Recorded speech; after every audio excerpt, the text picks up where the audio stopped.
James, thought I had a happy family, but I didn't know it was all just an illusion. The CEO's wife, Sophia, was suspicious of me and my father-in-law, fearing that we would covet her property. We had to report any expenses at home that exceeded $10 to her. The turn of fate came unexpectedly. My son was seriously ill and needed $3,000 for surgery. I applied to Sophia anxiously, but she only laughed at me and refused.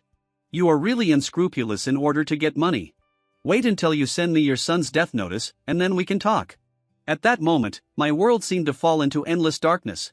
Seeing this, my father-in-law ran to the company to ask her for money in a rage, and even threatened to commit suicide, and finally got a black card.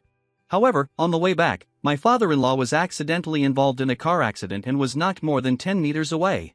When I rushed to the hospital, my father-in-law was dying. He handed me the black card with a trembling voice. "Hurry up, pay the money for Mark's treatment, you must save him." After saying this, my father-in-law closed his eyes forever.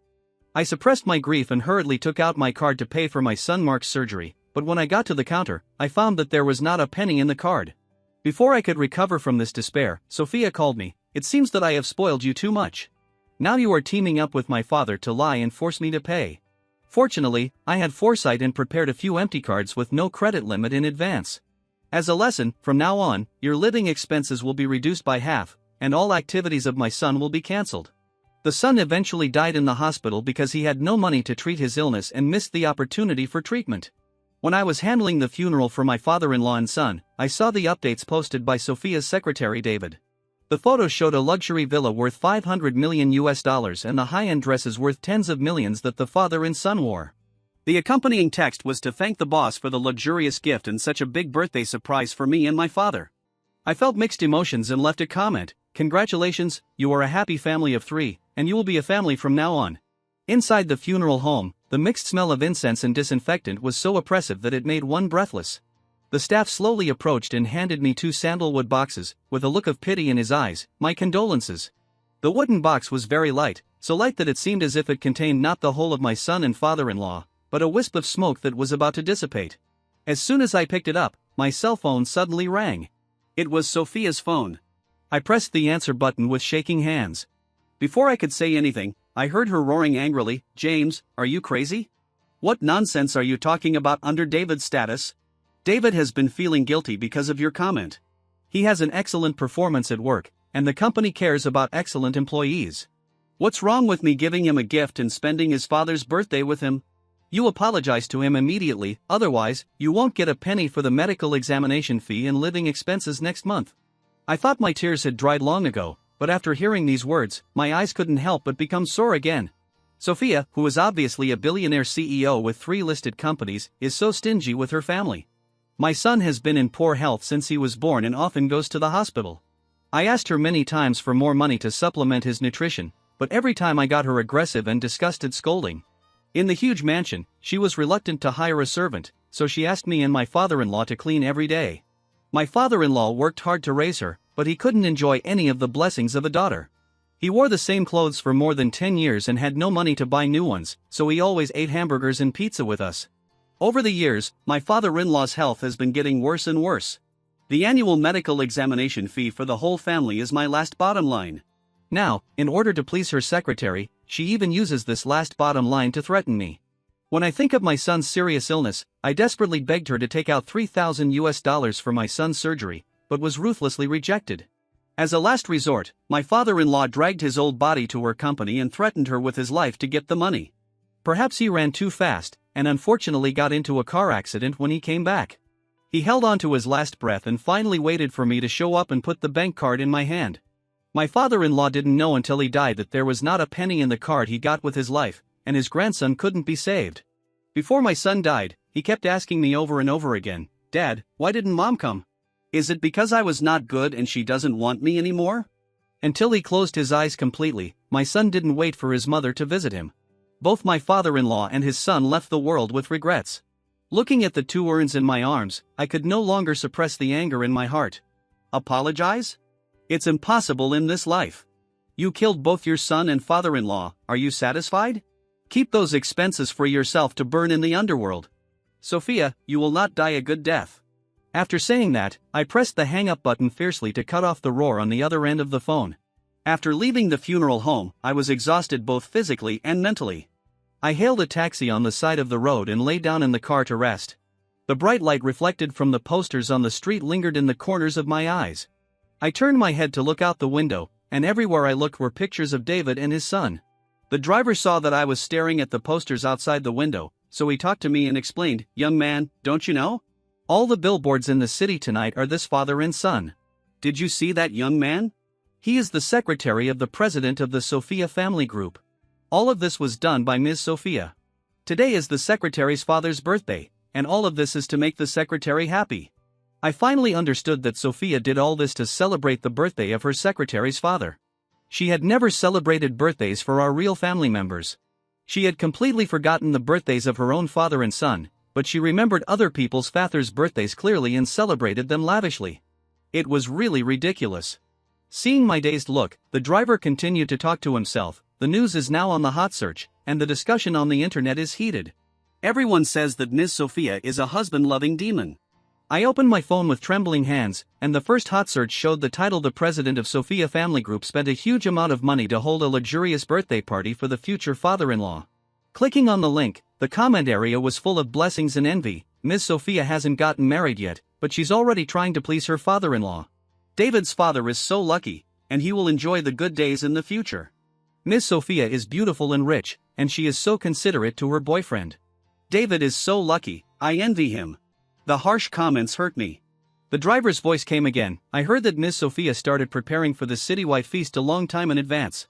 There will be a few hours of drone fireworks show in the city center tonight, which cost over 100 million yuan, just to make her boyfriend smile.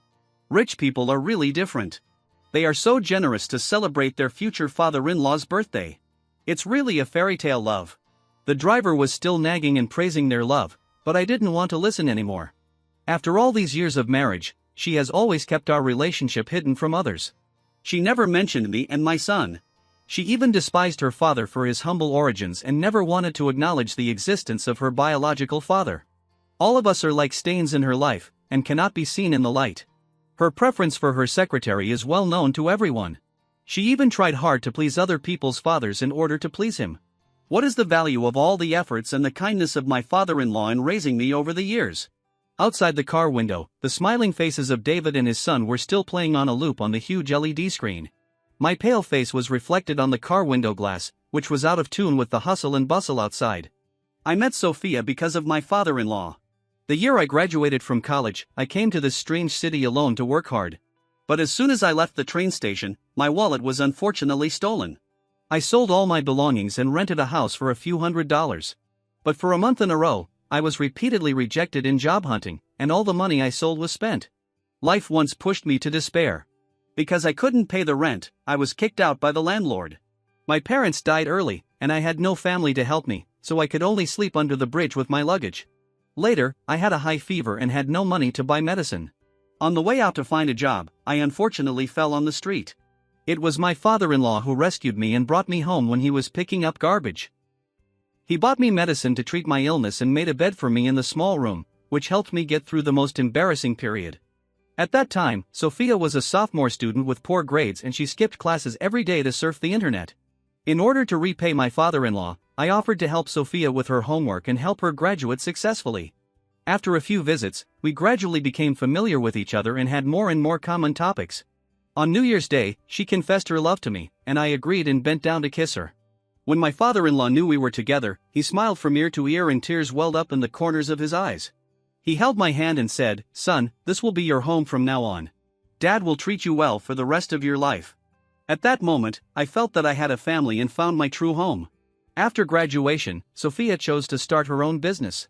I gave her all my savings from the past 2 years and resolutely quit my job to work with her. In 2 years, we struggled and supported each other, and finally saw the dawn. It was also in that year that I proposed to her. Soon after the marriage, we had a lovely son, and the family of 4 was happy. I thought this was what happiness looked like. So under her advice, I chose to return to my family and live a good life with this home. However, within 2 years of our happy life, a change quietly occurred.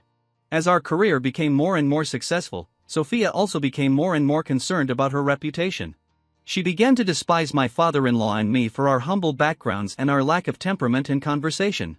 At the company's anniversary celebration, my father-in-law and I were originally invited to attend the banquet, but all the guests were talking about us and speculating about our identities. Sophia's first reaction was not to speak for us, but to think that we were not presentable and embarrassed her. So, after we revealed our identities, she denied it on the spot and had us kicked out of the banquet hall with a sullen face. Since then, my father-in-law, my son and I have been banned from mentioning her outside. Sophia has never admitted to the outside world that she is married and has children. In order to bury her tragic past, she even claimed that her parents died young and that she was an elite who returned from studying abroad. Later, Sophia hired a young and handsome secretary, David. David not only helped Sophia take care of everything at work, but also often accompanied her to various social occasions, and handled everything with ease. When David came to my house for the first time, he lost the expensive watch he had just bought, and appeared in his father-in-law's room the next day. Sophia was determined that we were dirty thieves with a street-like demeanor. So from then on, Sophia was worried that we coveted her property, so she began to cut our living expenses and let us continue to live a hard life. Under David's instigation, she kept restricting our expenses and reduced our living expenses again and again. In the end, even expenses exceeding $10 had to be reported to her. She was even reluctant to give her son the $3,000 for life-saving surgery. The gifts given to David and his son at this birthday party were worth hundreds of millions, but she didn't even blink. The life of the person closest to her was not as important as David's smile. It was really absurd. This marriage should have ended long ago. I turned on my phone, contacted a divorce lawyer, and asked him to draft a divorce agreement. I returned to my familiar home, but it was already empty. After putting down the urns of my father-in-law and son, I looked at the family photo of four in the living room and wiped the tears from my eyes. "Dad, Mark, I will take you away from this house. We will never come back here again." After packing up the belongings of my father-in-law and son, I was about to separate from Sophia. At this time, David walked into the house with Sophia in his arms. Next to him stood a middle-aged man in a suit and tie, David's father. He was holding countless luxury gifts in both hands. My heart ached dully, as if being pierced by countless fine needles. After so many years of marriage, Sophia had never bought a decent gift for her father-in-law, not even a pair of the most ordinary shoes. Now, she is so generous and caring to David's father. She is really a good daughter-in-law of David's family. Seeing me, Sophia subconsciously broke away from David's arms and tried to keep a distance from him. Watching her actions, I just felt ridiculous. She had made it known to everyone in the city today in order to please David's father, and now she was afraid that I would see it. David's face flashed with displeasure, but he didn't dare to say anything. Sophia stared at the two suitcases behind me, frowned and said unhappily, "Can you please stop being unreasonable? I'm going to run away from home after hearing a few words from you. What will happen to Dad and his son if you leave?" When she mentioned her father-in-law and Mark, my heart choked and grief spread endlessly in my chest. I raised my head, but didn't answer. I just looked at her and asked, "Sophia, do you know what day it is today?" Sophia was stunned for a moment, obviously not expecting my question. In doubt, I began to ask myself, "Today is the birthday of my son and father.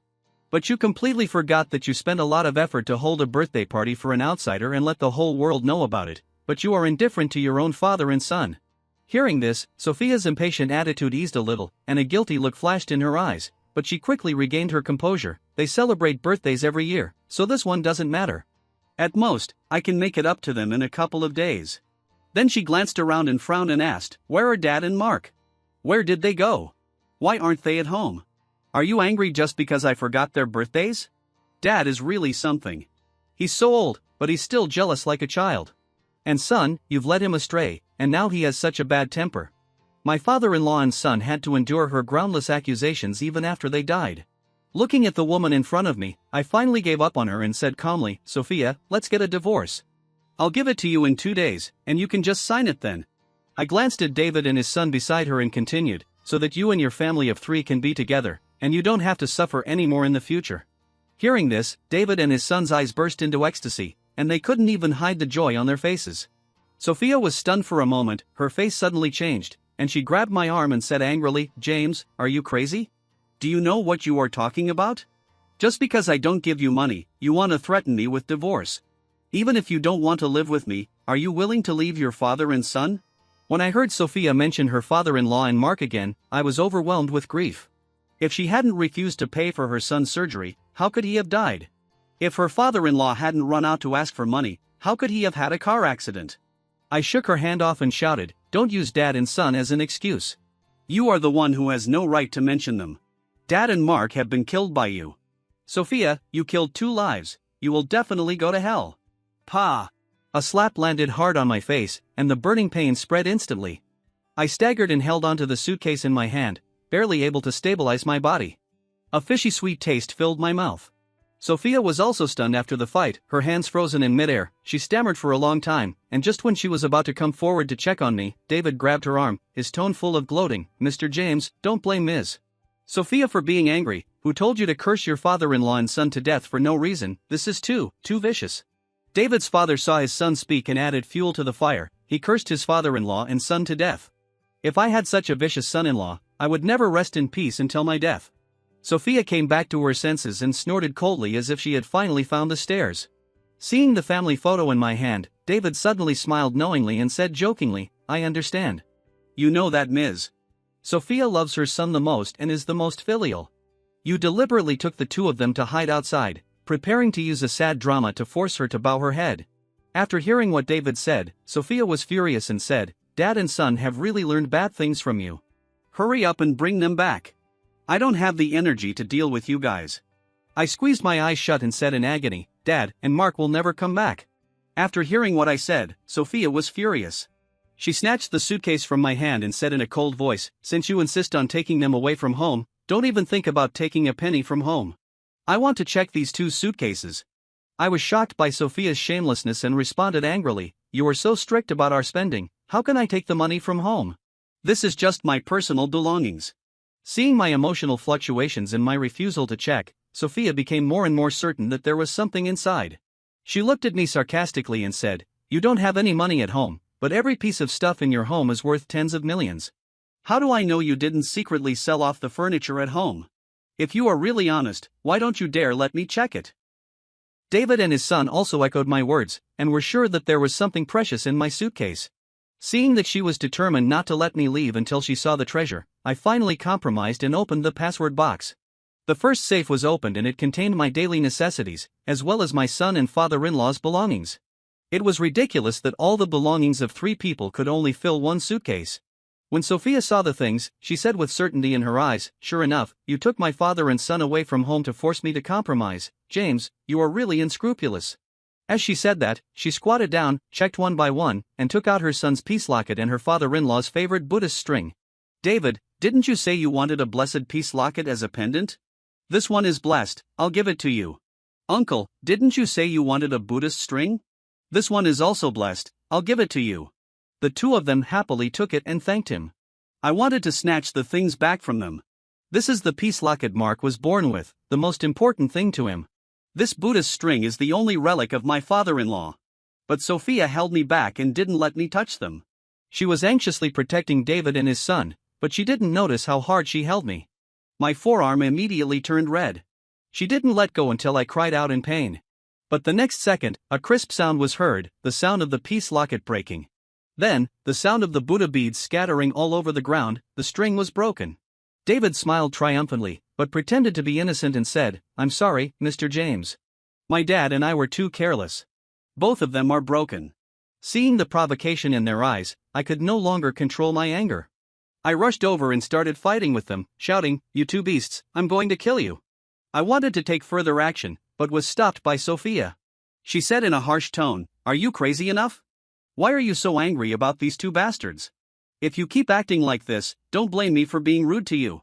Sophia pushed me away and kicked over another open suitcase in anger. 2 urns rolled out of the suitcase and broke into pieces, with the ashes mixed and scattered all over the floor. She wanted to continue expressing herself, but when she saw the ashes all over the floor, she froze in her tracks. Her breath was choked, her expression was panicked, and she asked in a trembling voice, What is that? Well-informed David's father walked over, kicked it twice, and sneered, It's just ashes from the stove. David curled his lips and sneered, but pretended to be pretentious and said, Mr. James, you really put a lot of effort into it.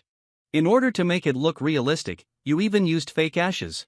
Hearing this, Sophia's inner uneasiness and fear gradually dissipated, and then she said with disgust, This is crazy. In order to make me compromise, you even used the ashes trick. She took David's arm, turned her head and glared at me with a gloomy face, I don't care whether you are mentally ill or acting, you are so unscrupulous for money. I don't have time to accompany you. Hurry up and bring dad and son back, otherwise you can forget about living expenses this month. Since you dislike them so much, I will take them away now. During this time, you guys should reflect on yourselves at home. After that, Sophia took David and his son and turned away without looking back. Years of compromise and tolerance made Sophia stubbornly believe that I couldn't live without her and that I was just throwing a tantrum. She just needed to deal with it calmly as usual, and the matter would pass as if nothing had happened. I watched them leave, and my vision went dark and my heart ached. Before I lost consciousness, I used up my last bit of strength to call the emergency number. I woke up again in the hospital, the smell of disinfectant filling my nose. It was the emergency personnel who found me unconscious based on the address. After I was discharged from the hospital, the lawyer told me that the divorce agreement had been prepared. I sent Sophia numerous messages asking her to sign, but all fell on deaf ears. I called her again, only to receive her angry scolding and a busy tone.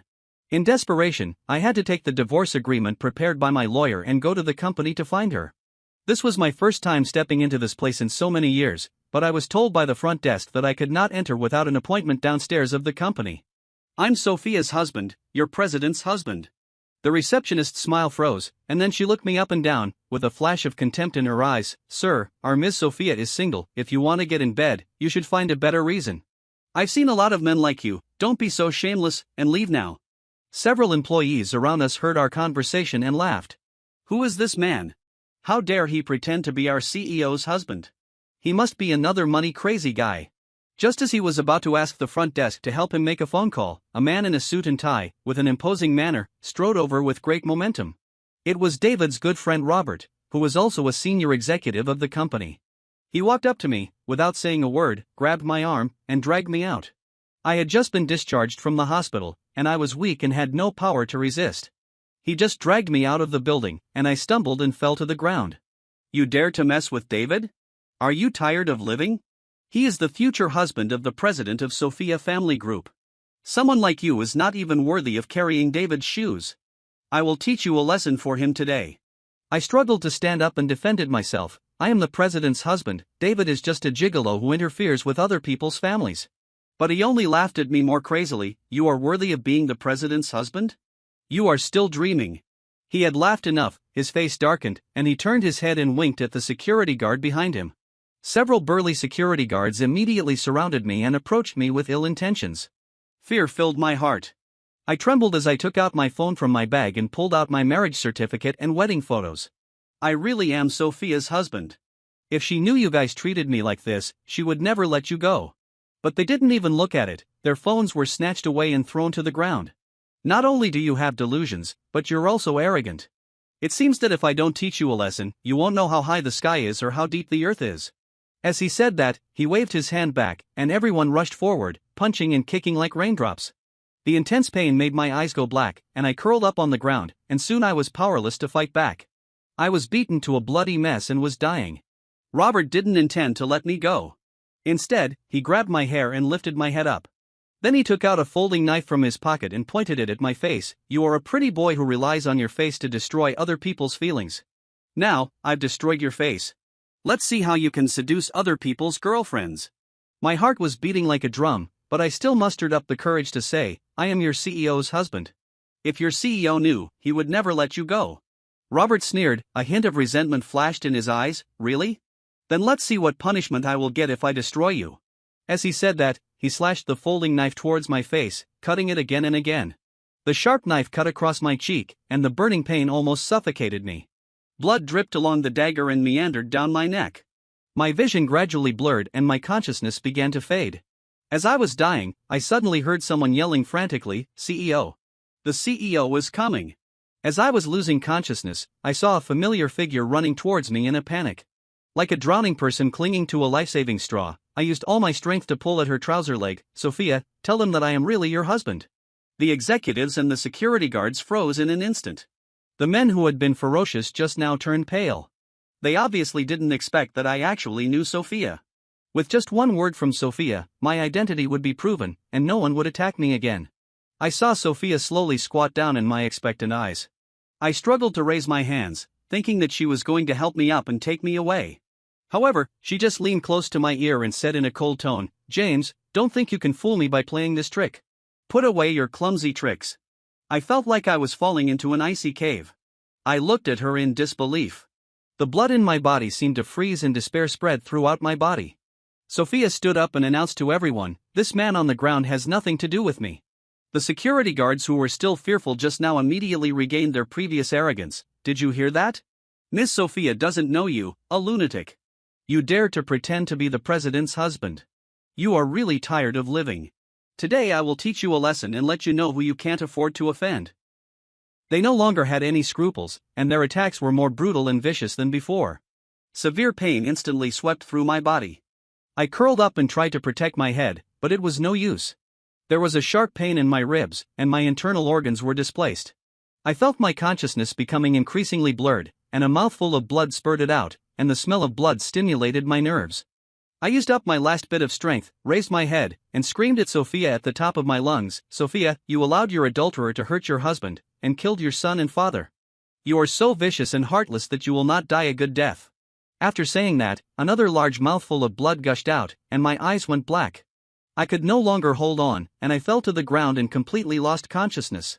The blood stained the ground beneath me, shocking to the eyes. The people around me were frightened by my miserable state and stopped what they were doing. "Dead, dead. Run!" Someone screamed in terror, and everyone ran away. In a blink of an eye, the originally crowded place became empty, leaving only Sophia, standing beside me with a sullen face. Sophia lowered her head and kicked my bloody arm with her toes. She said impatiently, "Stop pretending. Everyone has left.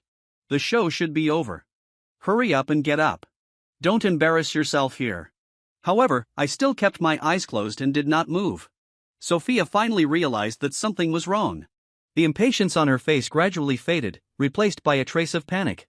She suddenly squatted down, tremblingly stretched out her hand to feel my breath, and the blood on her face instantly disappeared. Then she hurriedly called for someone to lift me up, and stumbled towards the hospital. The smell of disinfectant penetrated my nose, and I slowly opened my eyes, feeling waves of dull pain all over my body. Sophia was sitting beside the bed. When she saw me wake up, she immediately came closer with an unnatural apology on her face. "You're awake. Just now, I thought you were acting. I'm sorry." Since she became rich, Sophia has been unwilling to bow her head easily, let alone apologize, even if she is wrong.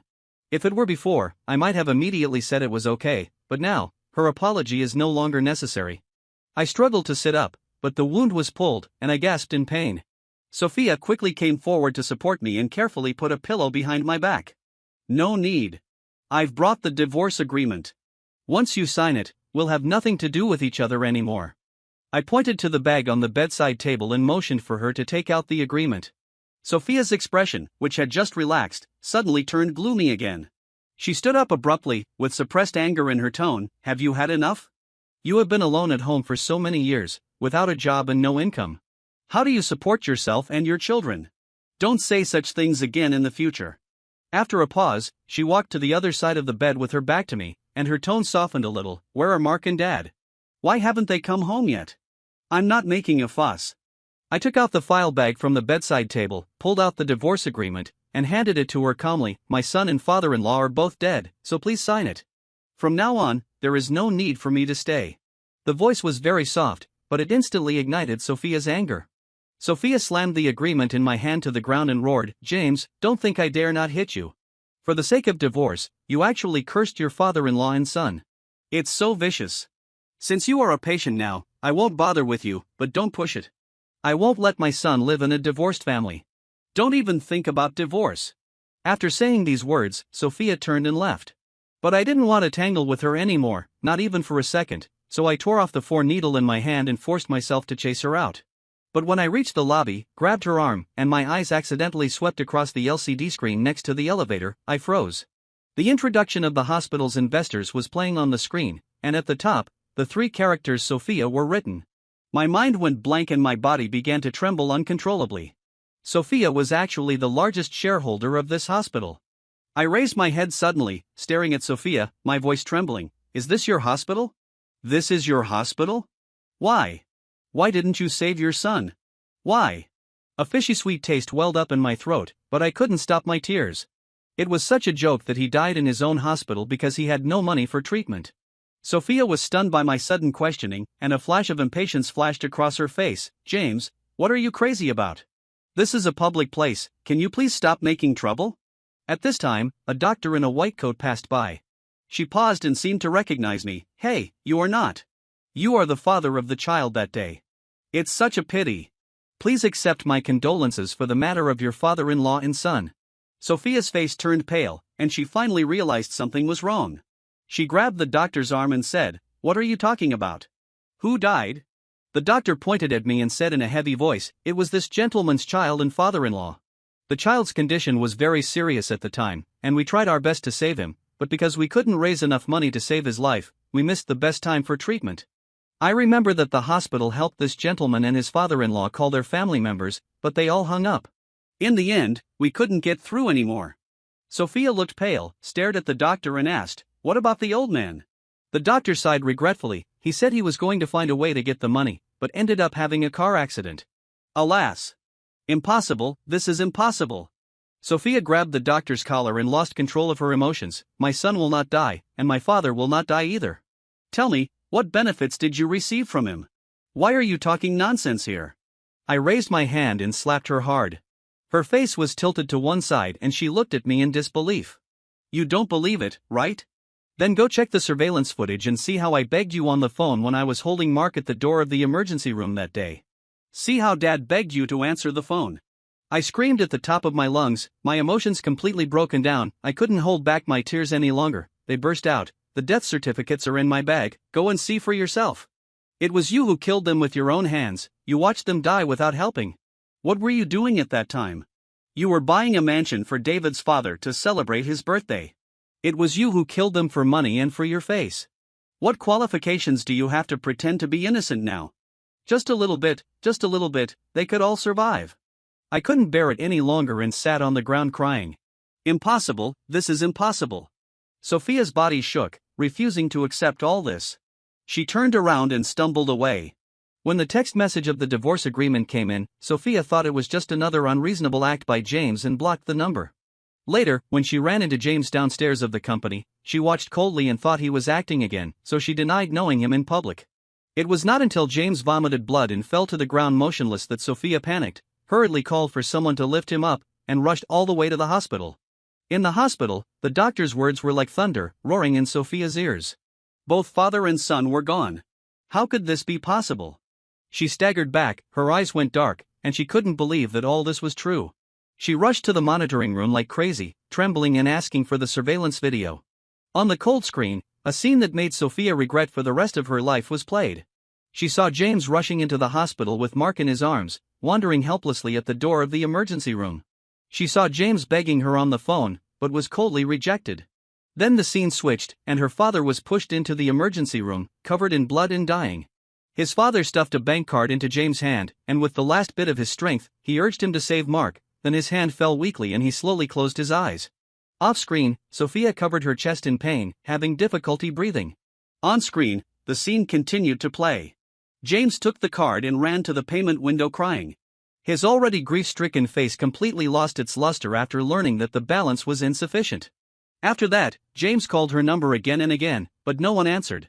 After finally getting through, before he could even start talking, he was hung up mercilessly. The hospital later helped to call, but it never went through again. The last scene was James standing blankly at the door of the ward, his eyes empty. 2 white sheets were covered on Mark and his father. James collapsed on the ground, crying heartbreakingly.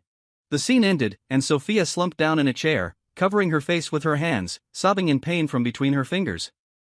She suddenly remembered the phone call that she couldn't get through in the surveillance video, and remembered that during that period of time, David always looked through her phone intentionally or unintentionally. With shaking hands, she searched for the blocked text messages. On the screen, a dense network of messages came into view, all of which were James and his father asking for help. Sophia, Mark is seriously ill and needs money. Sophia, Mark is dying, please save him. Daughter, Dad is begging you, please answer the phone. Each message was like a sharp knife, stabbing into her heart. Sophia's stomach was churning, and she rushed to the bathroom and vomited. Once, her father raised her with great difficulty and gave everything for her. Once, James was gentle and considerate, and never left her even when she was in the most difficult time. Once, Mark called her mom in a baby voice, with admiration in his eyes, and never resented her until his death. But what about her? Because of David's instigation, she despised and hated them, which eventually led to this irreparable tragedy. Regret, self-blame, and despair flooded her like a tide, making her feel miserable. Sophia slapped her face fiercely, again and again, until her cheeks were red and swollen, and blood oozed from the corners of her mouth. Beast! Beast! I am the real beast. It was me who killed them, it was me. The heart-wrenching cry echoed in the empty bathroom, but it was too late. She destroyed her own home and the person who loved her the most with her own hands. After completing the discharge procedures and preparing to leave, I suddenly received a call from the police. Mr. James, we have new findings about your father-in-law's car accident. It was not an accident, but man-made. The voice on the other end of the phone, every word was like a heavy hammer, hitting me dizzy. Man-made? How is that possible? I staggered out of the hospital, hailed a taxi, and headed straight to the police station. Before I even entered the interrogation room, I heard David shouting, "Do you know who my girlfriend is? You'd better let me go immediately. Don't refuse to drink for a reward. My girlfriend can make you pay with just one word." At this time, Sophia also hurried over. Seeing her, David immediately changed his face, pretending to be pitiful, and said with grievance, "Miss Sophia, they wronged me, you quickly let them let me go." However, this time Sophia did not comfort him as usual, but just stood there silently with a pale face. I couldn't help it any longer and asked the police anxiously, "Comrade police, where is the murderer who killed my father-in-law?" David's face suddenly changed, and he hid behind Sophia. But the interrogation room was so small, where could he hide? The police pointed his finger past Sophia and pointed directly at David, saying, "After investigation, we have determined that it was Mr. David who hired someone to hit and kill your father-in-law." "Impossible, you are slandering me." David hid behind Sophia and shouted, "It must be James. He is jealous of me and deliberately fabricated evidence to frame me." He looked up at Sophia with red eyes. "Miss Sophia, that's your father." "I would never do such a thing. You must believe me. I am being wronged." The blood in my body seemed to freeze. I always thought that my father-in-law died because he left too hastily and had a car accident due to his poor health. I didn't expect that it was David who caused it. I was so angry that I rushed forward to hit him, but was stopped by Sophia. She said anxiously, "James, calm down. David would not do such a thing. Although he did some wrong things because of me, he would never hire someone to kill my father." Sophia opened her arms and held David tightly behind her. She turned to the police and asked, "Comrade police, is there something wrong?" Despite the overwhelming evidence, she still chose to believe David and defend him. She was so heartbroken that she could not breathe, and her eyes were blurred by tears. I slapped her hard and yelled, "Sophia, are you still human? You actually protected the man who killed your own father. You are worse than an animal. You. Blood was flowing from the corner of Sophia's mouth, but she still refused to move a step and used her body to protect David. At this time, the door of the interrogation room was pushed open, and two policemen escorted a man in. It was the driver hired by David who caused the accident. The man lowered his head, avoided his eyes, and did not dare to look at David. Mr. David asked me to do it. He said he would give me a large sum of money after the task was completed. He also said that as long as the old man died, he could become the president's husband. That night, I hit the old man at that intersection according to the address Mr. David gave me. The driver's voice trembled as he revealed all of David's crimes. "You're talking nonsense. I didn't do it," David hysterically retorted, but after the police produced more evidence, he collapsed to the ground and admitted everything. He cried and begged Sophia for mercy. "Miss Sophia, I was wrong, I was really wrong, please forgive me, save me, I will never dare to do it again. I can't go to jail, I can't." Sophia's hand, which had been protecting him, dropped down dejectedly. Suddenly, the messages that David had deliberately intercepted flashed through her mind, including the news of her son's critical illness and her father's call for help. Only at this moment did she finally believe that David had deliberately killed her son and father. She had actually been protecting a man who wanted to kill her family. With bloodshot eyes, she grabbed David's shoulders, shook him hard, and screamed madly, "Why? I'm so good to you, why do you want to hurt my family? I want to marry you so much, Miss Sophia, please save me, I promise I will never dare to do it again. I can't go to jail, I can't." David shouted and was taken out of the interrogation room by the police. This time, Sophia didn't even look at him. After walking out of the police station, Sophia kept staggering behind me. She didn't come close to me until I turned around. She begged, "James, I know I was wrong. David did all this. He intercepted the information. I really didn't know anything about it. Can you forgive me?" She tried to grab my hand, but I dodged it sideways. So? I stared at her coldly. Can a simple "I don't know" erase all the damage? Sophia, your indulgence and indifference are the root causes of all this. Even if David wasn't around, how have you ever treated us well over the years? Don't follow me anymore. There's no possibility between us anymore.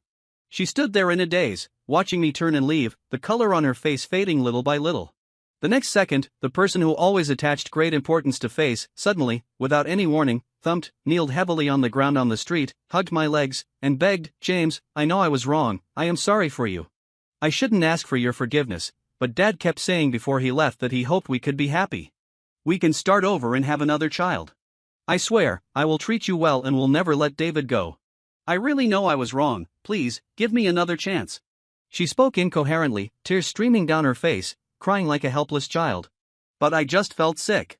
My father-in-law lost his wife at an early age and raised Sophia alone. He always felt that he owed her and failed to give her a complete family. So even though Sophia was indifferent to him later, he never complained. He saw that Sophia was not nice to me and my son, and he felt the same way. He always tried his best to make up for it and treated us father and son twice as well, just hoping that our family would be harmonious. On his deathbed, he was still thinking about my son and Sophia, asking me not to hate her, hoping that our family would be well, and hoping that our family would be harmonious until his death. Such a good father-in-law and my son were killed by this selfish woman. How could she still have the nerve to mention my father-in-law? I remembered how desperate I was when my son was dying and I begged for help but couldn't get in touch with Sophia. It was as if I saw my father-in-law covered in blood and dying. I suddenly raised my foot and kicked her hand away, shouting angrily, "Unless my father-in-law and son come back, there will be no possibility between us. Get out. I will never forgive you." Without looking at her again, I turned around and left without looking back. After that day, I moved out of my old home. Sophia was reluctant to sign the divorce agreement. She was probably still dreaming that we could go back to the past. It was ridiculous. I hired a lawyer and prepared to sue. Before I filed the complaint, I received the news of Sophia's death. It was a car accident, and the perpetrator was David's father. Later, I learned from the police record that after returning home from the police station that day, Sophia immediately took back all the things she had given to David, including the mansion, sports car, and expensive watch. David's father, a man who was used to a life of luxury, how could he bear such a blow? He watched his son go to jail, and his life of luxury turned into begging on the street. The huge gap made him completely collapse. David was eventually sentenced to death for premeditated murder. When I heard the news, I felt nothing in my heart. Their ending was no longer a big deal to me. The divorce procedures have not been completed yet, and I inherited all the inheritance under Sophia's name. It was Qingming festival again. I brought flowers and fruits to the graves of my father-in-law and son. "Dad, Mark, I'm here to see you." I seemed to see my father-in-law and Mark standing together, smiling at me. "James, Dad.